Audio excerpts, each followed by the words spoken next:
Hey everyone! Welcome back to JSI EduLive. In today's video, we are diving into our environment. Let's start. So, what is an ecosystem? An ecosystem is a community of living organisms interacting with each other and their non-living environment. This includes plants, animals, bacteria, water, soil, and sunlight. An ecosystem can be as small as a pond or as large as a forest. Let's learn about biotic components of ecosystem. These are the living parts of an ecosystem.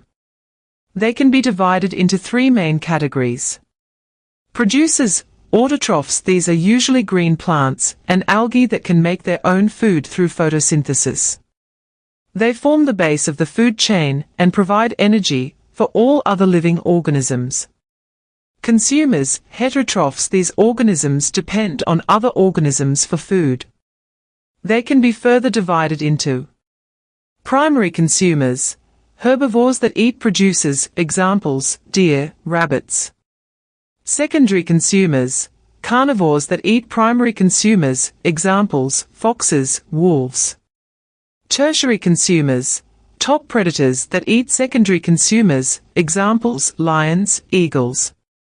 Omnivores, organisms that eat both plants and animals, examples, humans, bears.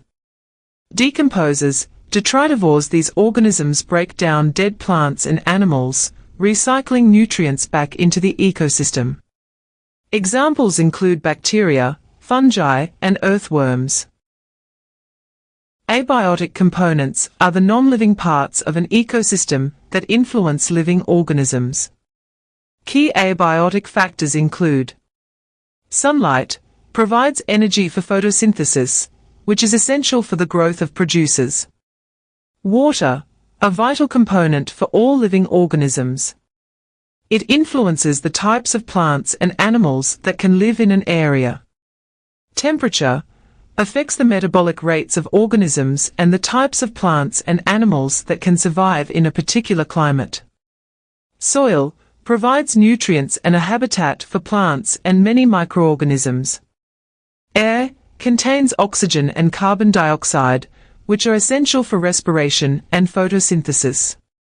Nutrients, minerals and organic materials that organisms need to grow and survive. Now, let's talk about the food chain. A food chain is a sequence that shows how each organism gets its food. It starts with the producer, which is usually a green plant that makes its own food through photosynthesis. The primary consumer is next, typically a herbivore that eats the plants. Following this, we have the secondary consumers, which are usually carnivores or omnivores that eat the herbivores. Finally, we have the tertiary consumers, which are top predators that eat the secondary consumers. In reality, ecosystems are much more complex, and organisms are part of multiple food chains. These interconnected food chains form a food web. A food web shows how different food chains in an ecosystem are linked together. It highlights the interdependency of organisms and the balance of nature. Next, let's discuss the food pyramid, also known as the ecological pyramid. It's a graphical representation showing the biomass, or energy, at each trophic level. The base of the pyramid is wide and represents the producers, plants. The second level is narrower and represents the primary consumers, herbivores. The third level includes the secondary consumers, carnivores and omnivores. At the top of the pyramid are the tertiary consumers, which are the apex predators. Thanks for watching. If you found this video helpful, don't forget to like, share, and subscribe to my channel for more educational content. If you have any questions or topics you'd like us to cover, drop a comment below. See you in the next video.